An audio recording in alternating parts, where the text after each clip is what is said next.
এই আবুল দাঁড়া, কোথায় গেছিলি তুই? স্যার যে কি বলতে কি খায় বলেন, সকালবেলা না আমার টাকা দিয়ে করলেন বাজার করে নিয়ে বাজার করে নিয়ে এলাম। ও আমি তো একদম ভুলেই গেছিলাম। হয়েছে কি, মানুষের বেশি টাকা হয়ে গেলে ভুলে যায়। আমার তো অনেক টাকা, টাকার প্রেসারে আমি ভুলে গেছিলাম। যাকগে, এই বাজারের বাকি টাকা ফেরত দে।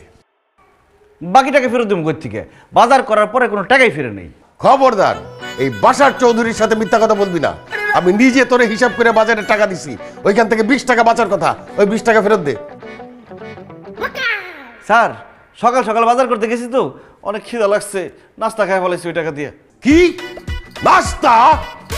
তুই ছোট লোকের বাচ্চা, তুই কেন নাস্তা খাবি? নাস্তা খাবো আমরা বড় লোকেরা।